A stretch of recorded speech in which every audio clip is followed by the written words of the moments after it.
At a community garden and in 10 Albuquerque schools, Project Feed the Hood is teaching students how to grow their own food and connect with their community in new ways.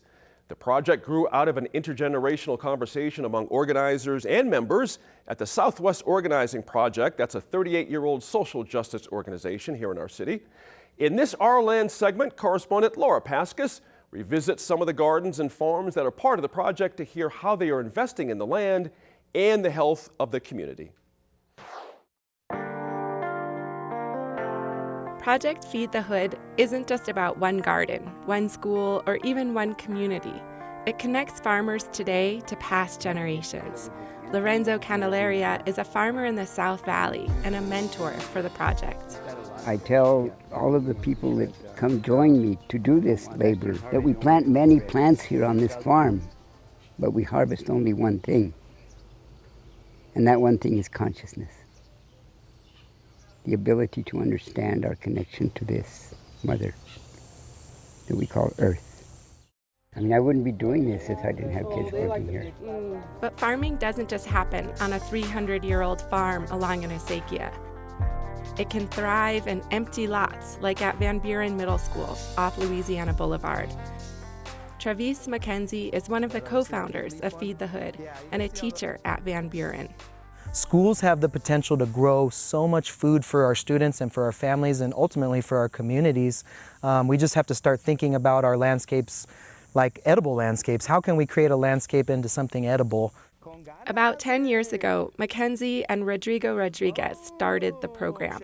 Its roots were an effort to convert lawns into gardens and also to reach young people. Mackenzie says his philosophy is centered on togetherness. People sow and harvest together, and they eat together. And as interns, students do real work and get paid for their time. It changed a lot because usually at the beginning of summer I was just laying inside watching YouTube on my phone. So I wasn't really doing nothing, and then my friend, he told me about this job, so it was a really good change.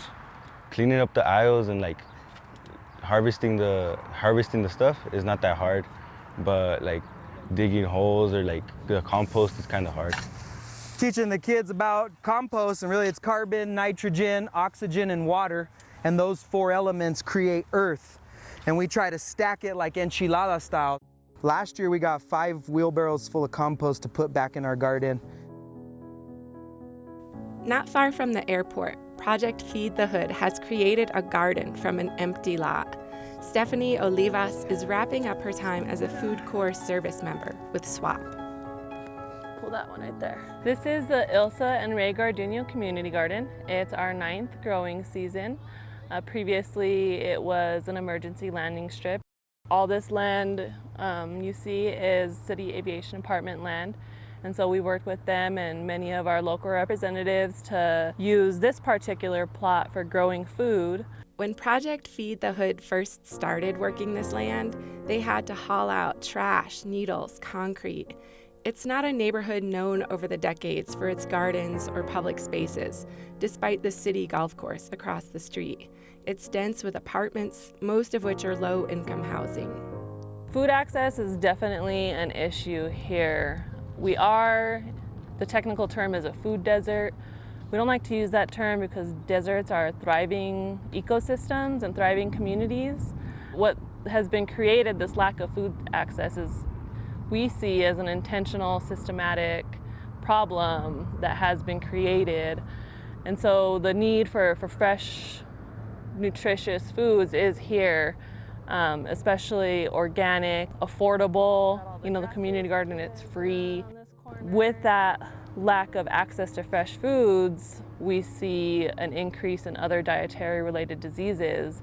Feed the Hood volunteers and interns transformed the space from compacted dirt to raised beds and planted rows.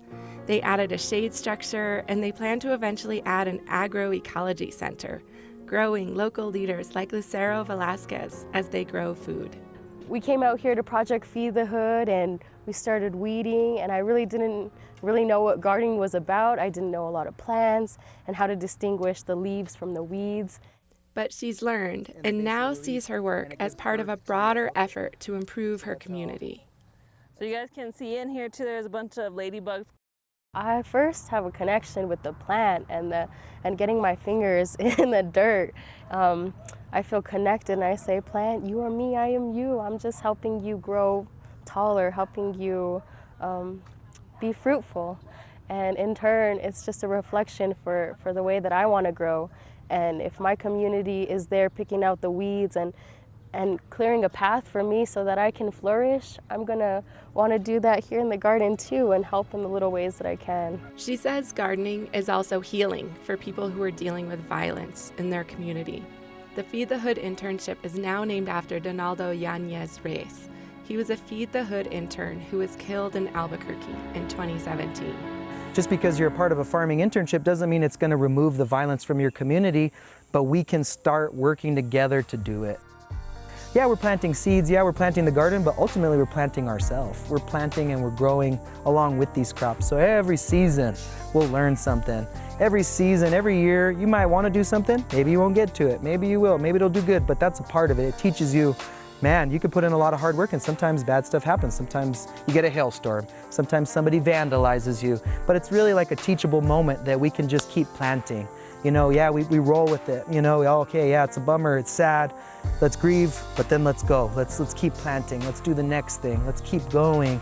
That resilience, that, you know, resistance that are part of our people's culture forever, you know, that we're here to resist, we're here to reclaim our food systems, to reclaim our spaces, our community spaces, and really help the next generation think about that and kind of move us into the future. For Our Land and New Mexico in Focus, I'm Laura Paskus.